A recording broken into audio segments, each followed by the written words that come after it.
Okay, let's unpack this. If you love stories about the sheer, just unbelievable resilience of animals, you need to prepare yourself. Ooh, this one is something else. This deep dive is about a story that, honestly, it sounds less like a news report and more like a myth. It's a tale of a dog that, driven by this desperate, confused need, defied distance, crushing fear, Right. the complex geography of 2 entire British counties, and get this, even the icy waters of the sea. It's an absolute epic, but I think critically, it's also a deeply powerful case study. We're looking at the intersection of, biology and psychology. Yeah. We aren't just recounting a travelogue.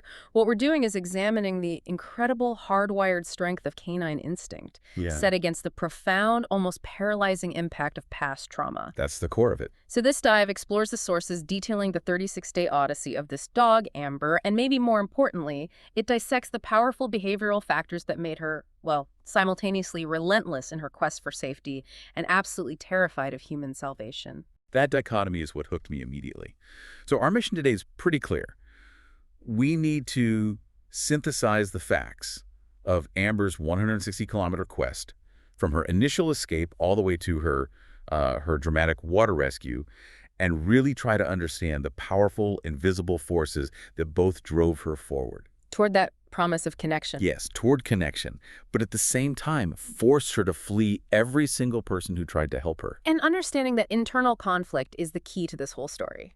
Why would an animal, desperate for love, actively run away from every single offer of care?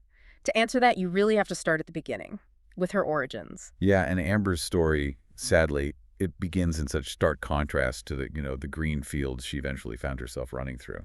She's a mixed-breed dog rescued from the unforgiving streets of Qatar. Think about that for a second. An animal surviving in a harsh, chaotic urban environment. Every day is a question of finding food and just avoiding harm. Constant stress. Constant. The sources highlight that she was eventually brought across continents to the UK, specifically southern England, and this was thanks to the immense dedication of a charity called KS Angels Rescue. Which is a monumental effort in itself. It's a monumental effort. You're moving a traumatized street dog from a high-stress, hot climate to a completely different environment, all in the name of giving her a better life. And that transition, from the fight for survival on the streets to the expectation of a quiet, stable domestic life. You can't understate how much psychological stress that is. It's a massive shock to her entire system. Indeed. And the setup for the escape really reflects that immediate, unquiet spirit she had. Amber was settled with a temporary foster family in this quiet, expansive, and frankly idyllic environment of the New Forest. Which is beautiful. It's beautiful. It's a vast area of protected woodland and heathland. It's the absolute antithesis of a chaotic street. The whole intention was sanctuary. But the sanctuary, instead of, settling her, seems to have just completely overwhelmed her.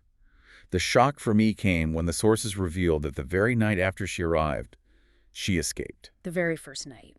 It just speaks volumes about how deep her panic must have been. The sources suggest the cause was either this overwhelming fear, the sheer novelty of it all was just terrifying, or what they described as a confused longing for freedom. And I think we have to look deeper than just longing for freedom. Her system was just it was flooded with confusion. She was safe, but her nervous system, which was conditioned by years on the streets, it couldn't register safety. It didn't know how. It didn't know how. And that instant of panic, that failure of her system to transition, that's what launched her 36-day odyssey into the unknown.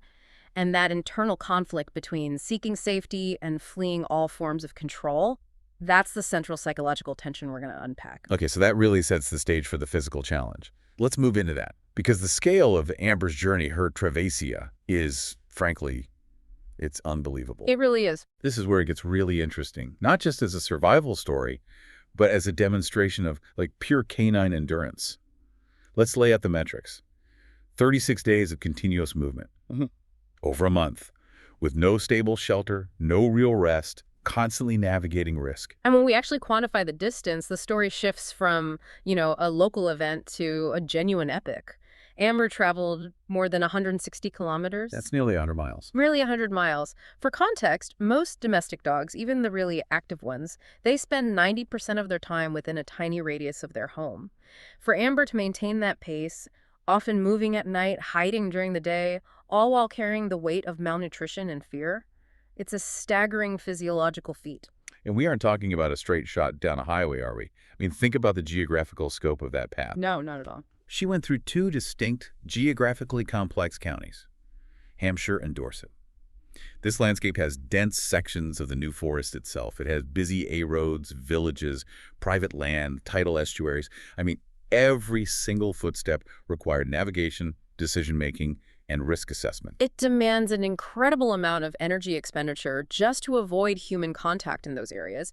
She would have been crossing fences, avoiding busy roads. I mean, she was essentially moving in a constant state of evasive action. It's constantly and on edge. Constantly. The sources that detail the terrain emphasize the marshy areas and the dense gorse and scrubland she would have had to pass through. That's not an easy walk, even for a rested human with hiking boots. But what's so fascinating to me is that she wasn't truly alone in this. This wasn't some isolated quest. While Amber was running, a massive organized search effort was constantly, relentlessly right behind her. Yes, and the human side of this endeavor is equally remarkable. The central figure here was Kelly Parker, the founder of KS Angels Rescue. Her commitment, it went far beyond a standard organizational effort. This was sustained, intense, personal dedication for over a month.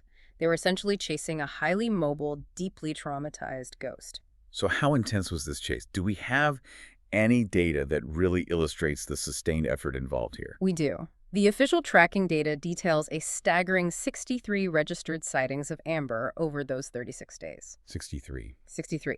Now think about what that implies. It means the search team was constantly fielding calls, confirming her location, often driving dozens of miles to the new spot, only to find she had moved on just minutes before they got there. Oh, that must have been heartbreaking. It confirms that the team was almost always within a short distance of her, yet Amber's avoidance mechanisms were so powerful that she remained completely untouchable. 63 sightings over 36 days. That's proof of hypervigilance in action right there. She was running just fast enough and hiding just well enough to maintain that crucial margin of safety that her trauma demanded. So what were the specific methods they were using to try and secure her? Or at least monitor her health? Well, they realized pretty quickly that a direct chase was counterproductive. It would only drive her further away. Right. So their strategy had to be non-invasive and predictive. They focused on setting up feeding stations at strategic points locations where she'd been sighted repeatedly, often near water sources or dense cover. The goal was twofold. One, to keep her nourished, and two, to create a predictable routine that might eventually allow them to anticipate her path. And the hidden cameras, how did those contribute to the effort? The use of hidden motion-activated cameras was absolutely crucial to the whole operation, and these weren't used for an immediate capture attempt. They were used for data gathering. Oh. They confirmed her identity, her health status, was she limping, was she dangerously skinny, and crucially, the camera footage allowed them to map her movement patterns. Did she move exclusively at 2 a.m.? Did she avoid open fields? This constant low-impact monitoring was the only way they could sustain the search without escalating her fear. That level of tactical patience, it just speaks to a deep understanding of traumatized animals. Yeah. They had to fight their natural impulse to just rush in and grab her. Precisely. And yet, despite all this high-tech tracking and intense human dedication, nothing stopped her. Kelly Parker, she perfectly captured this incredible tenacity when she observed that they were always behind her and that Amber seemed to have a unique objective: keep moving forward. The unique objective. It was a chase driven by pure, unstoppable determination. Let's analyze that determination for a second. What exactly was the objective? Is this just pure biological instinct, the need to find territory, or is it something more complex, something we can link back to the promise of her foster family? I think the sources suggest it's a complex blend of instinct and conditioning. We know dogs possess an undeniable, highly efficient compass of smell, and their homing instinct is remarkable. But in Amber's case, her destination wasn't just some random patch of woods. She was running in the direction of the New Forest location she had briefly inhabited. Wow. So the internal motor driving her wasn't just survival, it was the pursuit of the feeling of safety she had experienced, however briefly it was. So you're suggesting that the emotional bond she had started to forge, even in a single day, was strong enough to act as a kind of, like an internal GPS. Exactly that. The sources refer to this as an invisible bond. Mm-hmm. If we move beyond the anecdotal, we can look at the neurochemistry. When a dog experiences positive, nurturing human contact, oxytocin, the bonding hormone, is released. Even if the exposure was short-lived, that powerful chemical signature is etched into the brain. For Amber, the new forest home wasn't just a physical location. It was the site of the last known release of safety hormones. So she was running toward an idealized, neurochemically conditioned version of home. But the trauma made her flee every current, physical version of a human presence. That is a terrible, terrible internal contradiction. It creates a state of active, sustained cognitive dissonance. She was in maximal survival mode driven by hunger and fear, which demanded she avoid human contact at all costs. Yet beneath that, the fundamental evolutionary purpose of a dog, which is deep connection and belonging, was defining her trajectory. The destination was love, but the path required maximum distance from the rescuers offering it. It's the defining paradox of her 160-kilometer run, and it perfectly sets up the psychological deep dive we need to take now. This brings us squarely to the core question, and it's one that is so vital for every dog lover to understand. Why would a dog, clearly seeking the very security humans provide, continually flee the very people trying to save her? We have to shift our focus from the geography to the deeply etched psychological profile. And as you mentioned, the key is Amber's history. Rescued from the unpredictable streets of Qatar, her early life was defined by the chaos of constant vulnerability. So this means trauma was still deeply, as the source said, pulsating inside her.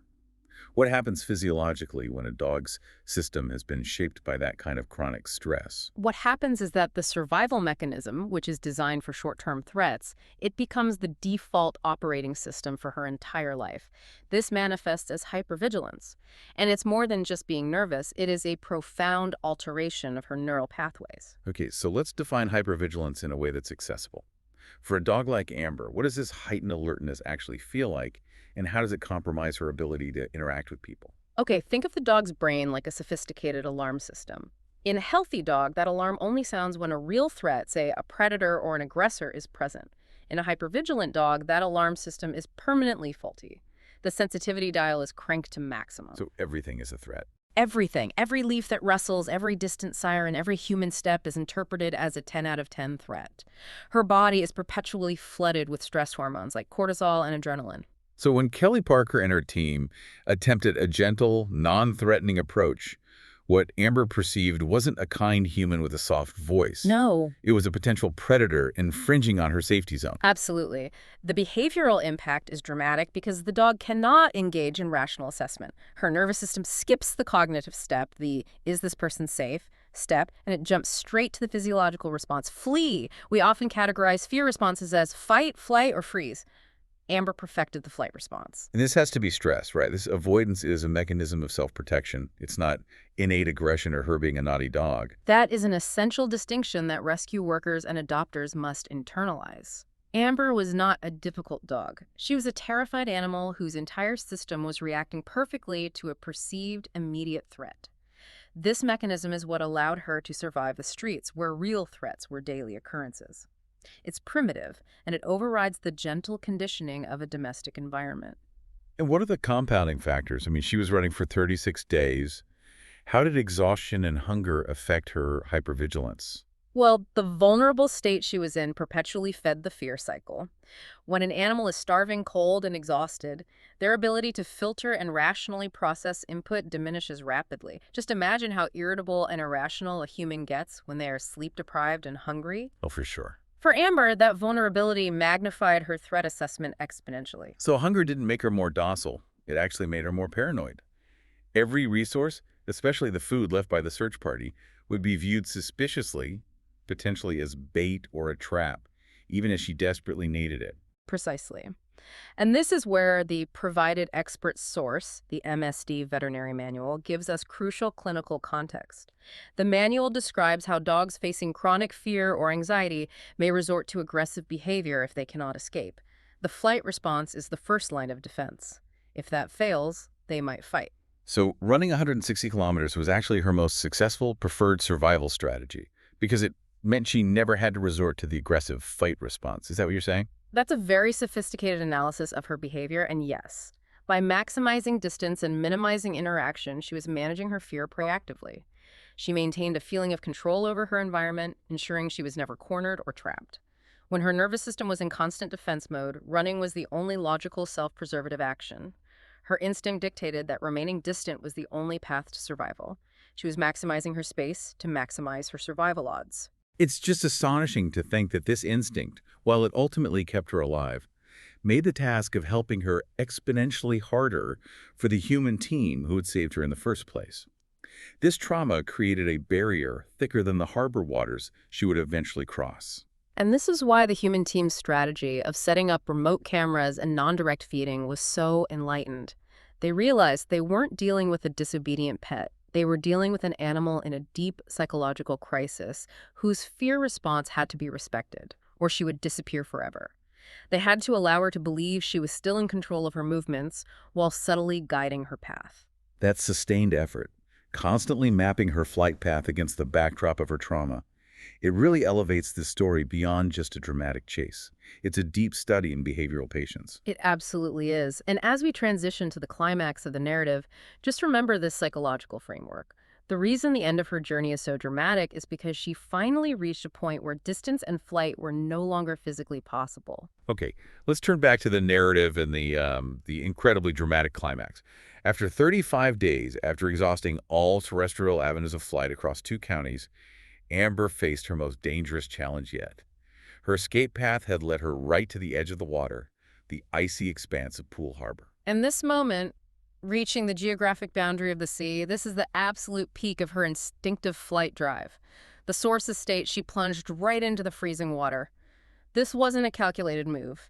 It demonstrates that her avoidance response was so powerfully entrenched that facing the physical, life-threatening danger of cold water and currents was preferable to facing the psychological danger of stopping and allowing human contact. That is the very definition of profound panic.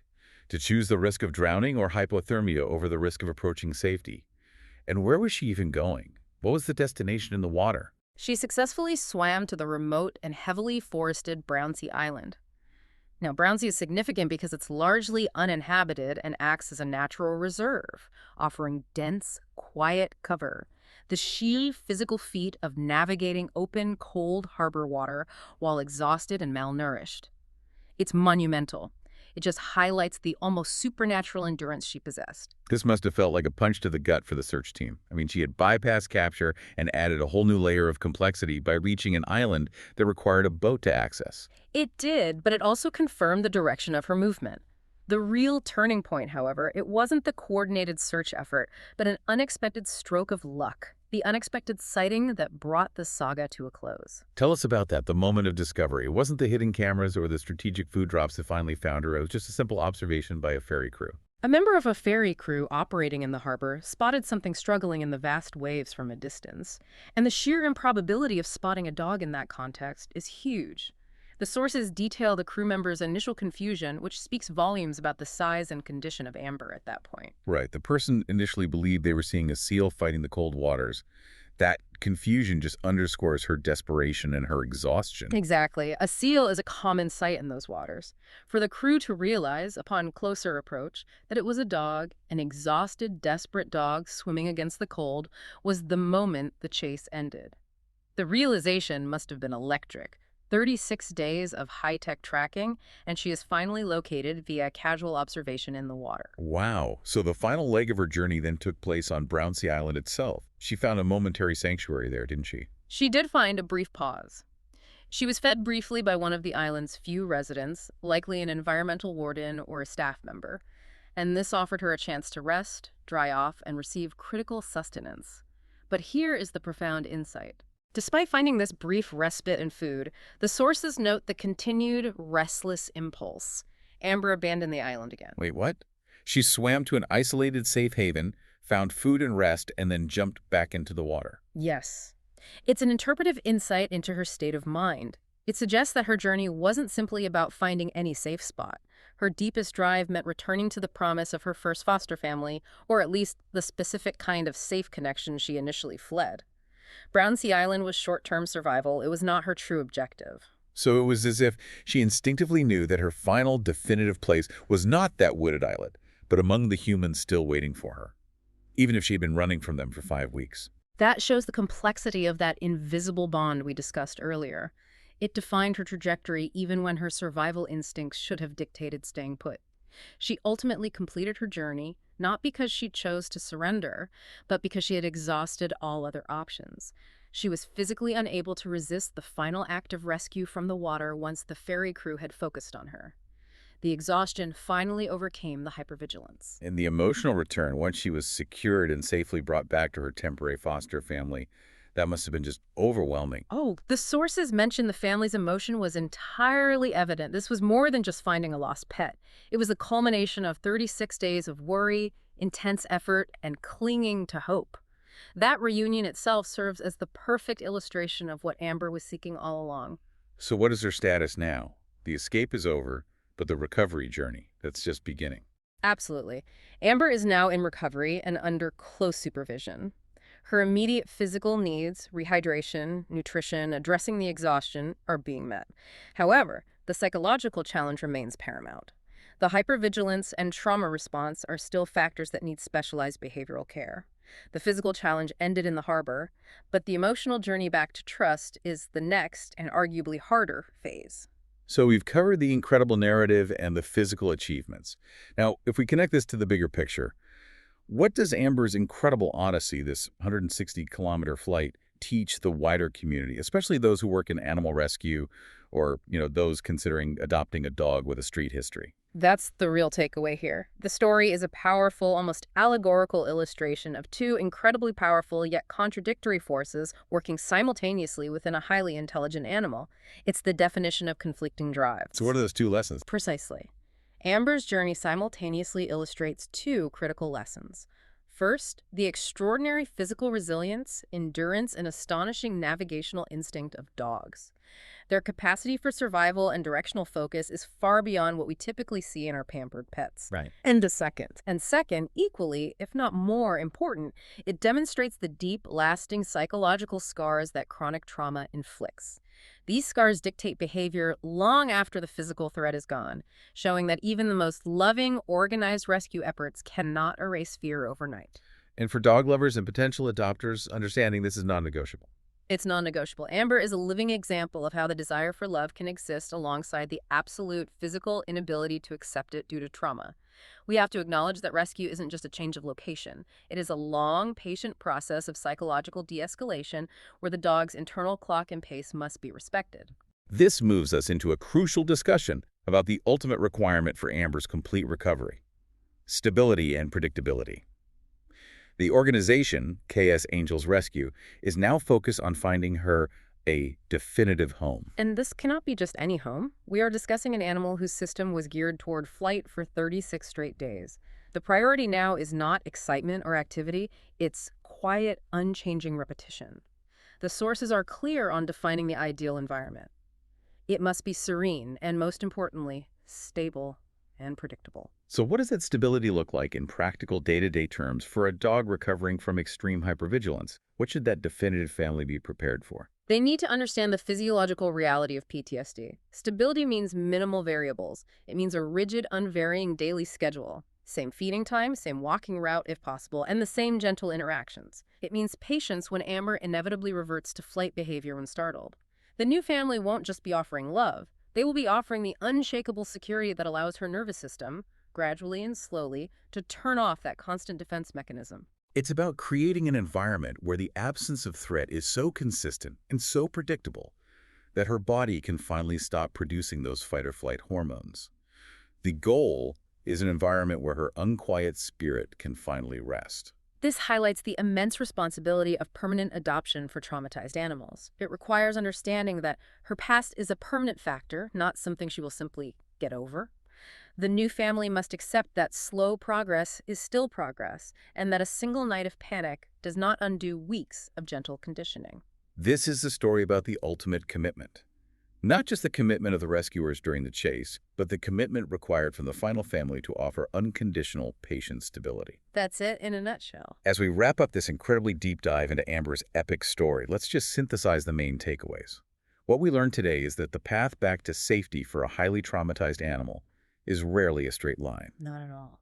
It is a convoluted path that involved crossing 160 kilometers of land and sea while, ironically, running from the very people offering the sanctuary she sought. And we gain crucial insight into the mechanics of hypervigilance, how trauma hijacks the nervous system and dictates behavior in highly intelligent, emotional animals.